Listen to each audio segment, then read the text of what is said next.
and went. There was no apocalypse. So it is 31st December 1999. The prophecy hasn't come to pass. The world is still there. There's no heaven for the believers. It is 1st January 2000. There's no apocalypse. There's no doomsday. There's no judgment day.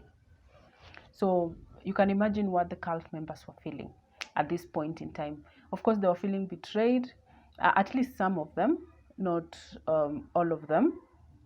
Of course, they were feeling betrayed. They were feeling lied to, because according to them, these are people who have been brainwashed. These are people who believe that they have lived their life in service of God and that their reward will be to see heaven. Imagine giving up everything you have in your entire life. You sell every piece of property you have, you carry yourself and your family, bring them to a church. I'm saying a church because to them that was a church. It wasn't a cult. These people were brainwashed. They didn't know they were in the middle of a cult. Okay? So selling off everything you had, putting your trust in these church leaders, and living your life in a humble manner, living by all the rules, all the 10 commandments according to their teachings that they were giving you, and all in the hopes of getting to heaven one day. And they believed that there was a timeline for this life that they're living. They believed they sacrificed this way and lived in this manner because they had a reward. And what was the reward? Heaven. And when was heaven coming? On 31st December 1999. So it's 1st January 2000, nothing's happened. A week passes, 2 weeks, 3 weeks. And of course, they're anxious. They have given up everything. They have lived this life that they wouldn't have lived otherwise. And it's because they have been told since 10 years back and even before that they're sacrificing the ways of the world in order to see heaven. So the heavens that they were promised is not here. There's nothing there. It has not come to pass.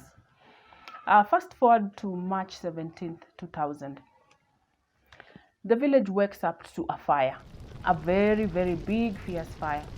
So where is this fire? It's a church. A church is burning. So they go to the church. Where is the church? The church is in the compound, the cult compound. This is in Kanungu, southwestern Uganda. So of course I told you the camp had gates and also fences to keep, of course, to isolate them from the outside world and to keep the outside world at bay. So it was a little bit difficult for the villagers to gain access to the cult compound, but when they finally did, they found that the church had actually burnt down. It was too late. It had actually burnt down. And there was some funny smell in the air. It was smoke, but it wasn't smoke from burning wood or burning metal or anything. No, it was a weird kind of smell. It was a mixture of something weird and wood burning. So when the dust finally settled and the smoke settled and they looked in the church, they were met with a very horrific sight. It was filled with bodies. All these bodies were burnt beyond recognition, and some of them were actually burnt to ashes. So, people were like, oh my God, this is a cult suicide. Like the whole cult just decided to burn themselves to death. Maybe this was the way they thought they would go to heaven. So immediately people thought, oh my God, this is a cult suicide. But when the police were called and they started looking around, they realized something very strange. The doors and the windows of the church were locked from the outside, and they were actually nailed shut. Someone had nailed 4x4s on the doors from one side to another, and also on the windows from one side and the other, and actually trapped the people that were inside. So it was starting to look like not a suicide per se. It was starting to look like a murder. And also when they looked at the way the bodies lay inside the church, the burnt bodies, the way they lay inside the church, there was a concentration of the bodies where the doors are and where the windows were. So which means these people were trying to get out. Yeah, these people were trapped. They were trying to get out. It wasn't deliberate, as in for them, they didn't want to die. These people were trapped and they were trying to get out. Around the church, there were jerrycans, these big 20-liter jerrycans of petrol. So which means someone doused the church from the outside, actually locked them in, nailed the doors and the windows shut, doused the church in petrol, set it alight, and these people burnt to death. So it was obviously not a mass suicide. This was looking very much like a church, a mass murder. So someone burnt these people to death. The question is why? Anyway, so police were looking around. They noticed the compound was so quiet. Of course, they were thinking not all the church members, the cult members, had perished. So they were trying to find if there were any survivors that they could help. And there was this strange smell of rotten meat that they could perceive. So in one of the houses, they found a pit, a very deep pit. And when they shone a light and sent someone down there, they came out with 6 bodies. So they found 6 rotting corpses in a house. And upon investigations, they found out that that house belonged to who? Joseph Kibwetere, one of the cult leaders. So the bodies were buried inside the house, but underneath. So a hole was dug underneath the house. Like you get into the house, and then there's a hole in the sitting room of the house, and people were buried down there, and then it was covered up. So that attracted the police, and they actually dug it. They actually used prisoners from the local prison who were the ones who were coming to exhume the bodies. They dug it out and they found 6 rotting corpses. So they kept checking the church compound or the cult compound. They kept checking to see if there are any survivors or if there are any other graves that they need to unearth. And my dear, let me tell you, they found wonders. They found things. Okay, the church fire. This is afterwards. After weeks and weeks have gone by and the Ugandan authorities have had time to compile and calculate how many people died. In the church fire alone, it killed 530 cult members. 530 burnt to death right there and then, some of them to ashes. And all around the compound, the first bodies they dug up were 6 bodies from Joseph Kibwetere's house. The second amount of bodies, the next week, 150 bodies from a mass grave nearby. There was maize and bananas planted on top. So they buried 150 people down, and then on top, maize and bananas. In another grave, they found 81 bodies. In another grave, 130 bodies. In yet another grave, they found 65 bodies. So it went on and on and on. The more they dug, the more they found. The more they dug, the more they found. And all of these bodies were rotting. They were rotting. They were not rotten. They were not bones. No, they did not die 10 years back when the cult started, or 20 years back when people had visions and premonitions of the Virgin Mary. No, these bodies were recent, like 2-3 months ago. 2-3 months, because they were rotting. They were still rotting. There was actually a horrible odor. So of course the villagers were surprised. People crowded around, and they were actually, because of the bad smell, they used rosemary. They used rosemary to cover their noses, just to help them with the bad smell that was around, the bad smell of the rotting corpses. So in total, they found around between 780 and 900 dead in that cult compound alone. That is including the burnt bodies in the church. Between 900 and 780. The figure is not exact because I found so many reports giving so many various numbers. But all the numbers they gave were between 780 and 900. That's why I'm giving you that range. And also, it was far back then, and the Ugandan authorities were not really open with exactly how many people perished. So we're not sure exactly how many, but it's not less than 780. And I don't think it was more than 900. So between 780 and 900. As the digging was commencing, of course, the villagers were gathered, and the police noticed a young man in the crowd with a uniform. Remember I told you the cult had a uniform? Yes, this guy was wearing the cult's uniform. So of course they arrested him because it looked like he was the only surviving member of the cult. And of course they wanted to know what happened here, why all these people died. And these bodies that were being unearthed, remember, these were not burnt bodies. These are dead people. and their causes of death were strangulation, because some of them were found with ropes still tied around their necks. When they did the autopsies, poison, some of them were poisoned, they were given poison. And number 3, their heads were bashed in, so blunt force trauma. Someone bashed some of them, their heads, someone bashed their heads in, so that was the cause of death. Others were strangled, others were poisoned. So actually this is murder. It's not natural to like get your head bashed in, so that is not a natural death. Someone murdered these people, so they wanted to know. So of course the young man was arrested and he was questioned. He was like, what is going on here? What happened? Who are you? His name was Peter Bananga. At that time, in March of 2000, Peter was 17 years old. He had been in the cult for about 4 years. He had joined it 4 years ago. And he's the one who gave the world an in-depth look of how they used to live, or how the cult used to be run, and also what the teachings were. And so Peter, this is how he survived. Of course, they asked him, how come you're not in the church compound? How come you're not part of the ones that were burnt alive? When did you leave? He said, you know what?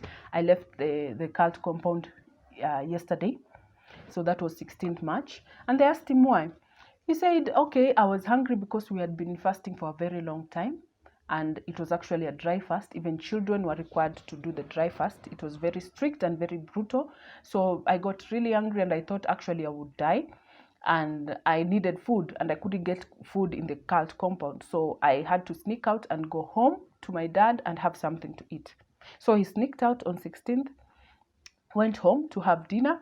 And he was actually afraid to come back in the camp at night, because like I told you, the activities, most of them were being done in the night because they used to avoid the public. So if he went back in the night, he would have been found out. They would have known, oh my God, okay, this guy was not around and he's been mixing with the outside world, and he's probably done something like maybe eaten or something, because they were in the middle of a very serious fast.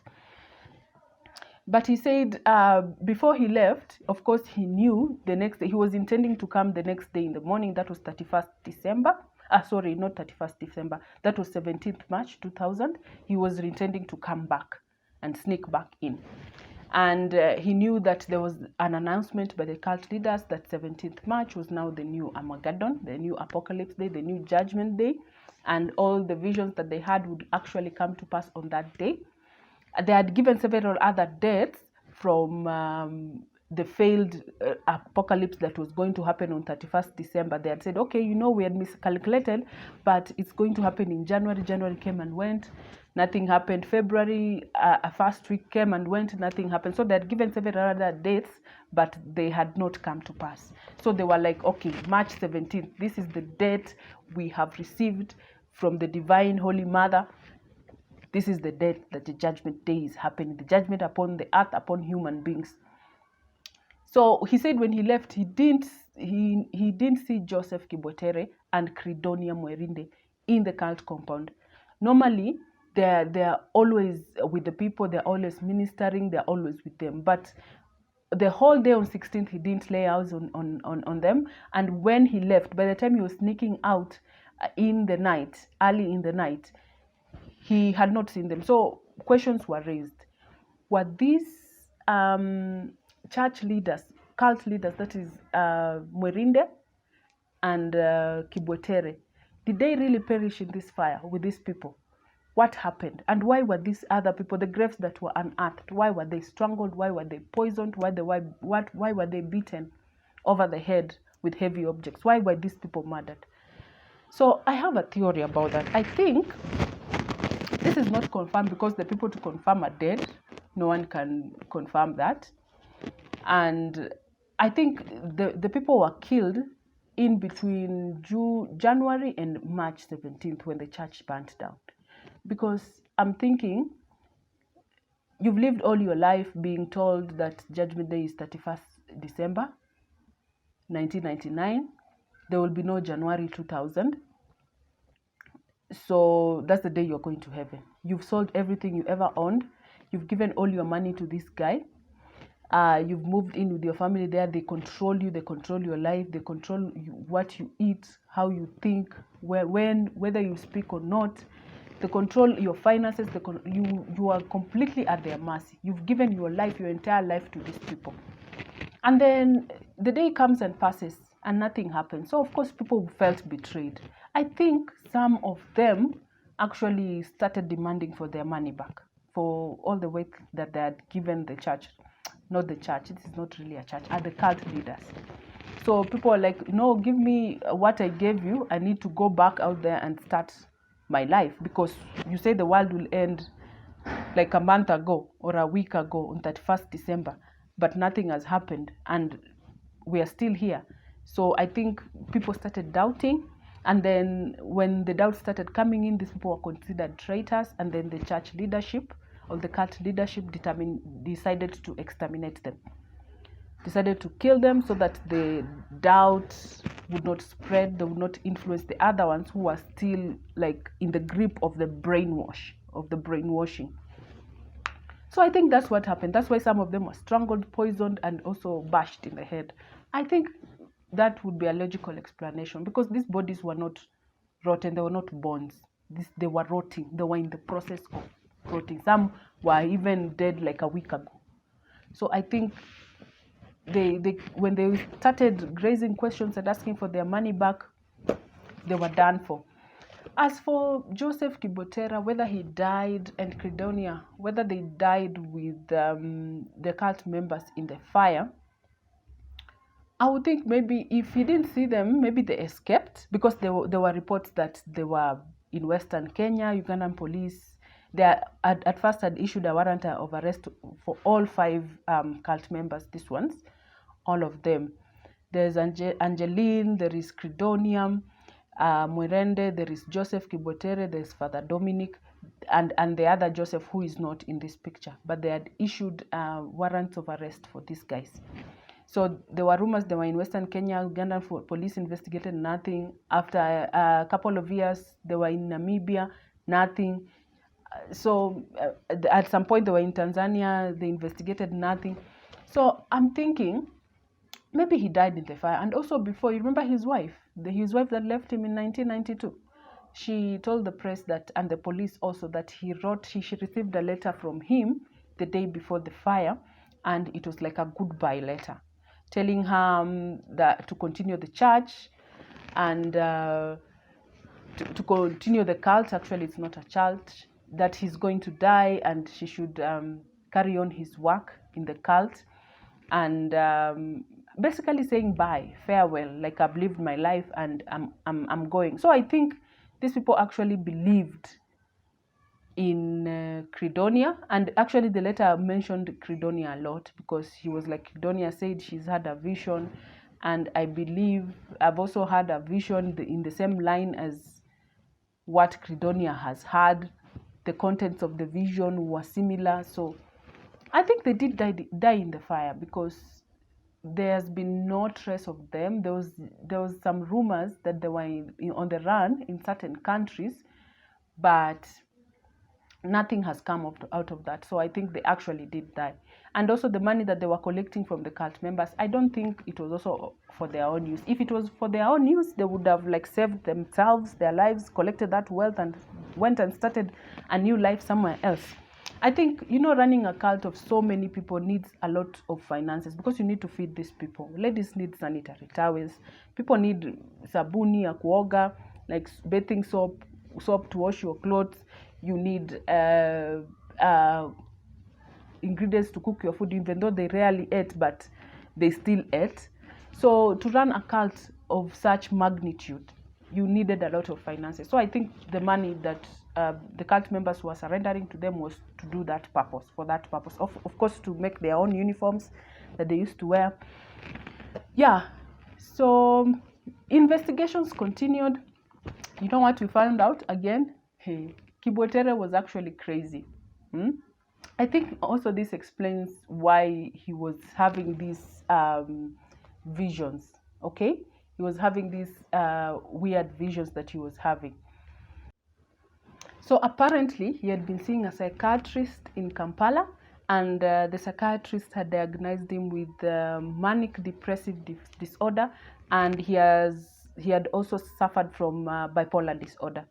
So he had stopped going to his sessions with his psychiatrist, and he had also stopped taking his medicine.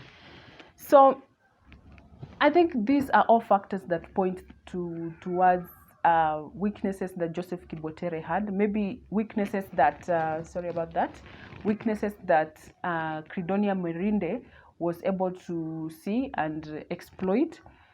So maybe, yes, he did have visions of the Virgin Mary, but maybe they were hallucinations as a result of his mental illnesses. I don't know. Maybe it was also Satanism. You see, because to kill all these people, maybe they were worshipping the devil. Maybe Credonia was the devil's advocate. I don't know. It was also maybe Satanism. Either they were mad, or they were Satanists, or they were just misled people who misled other people. But tell me what you think. What do you think of this cult story, this Kanungu cult story? Kanungu, Southwest Uganda. This is where this thing happened. The restoration of the 10 Commandments of God cult. Tell me what you think. And yeah, leave a comment. Add anything that I have left out. And please subscribe for more content. Please hit the like button, also the notification bell if you will, so that every time I post, you get notified. And thank you for your audience. Thank you for being with me until this far, and I'll see you next time. Bye.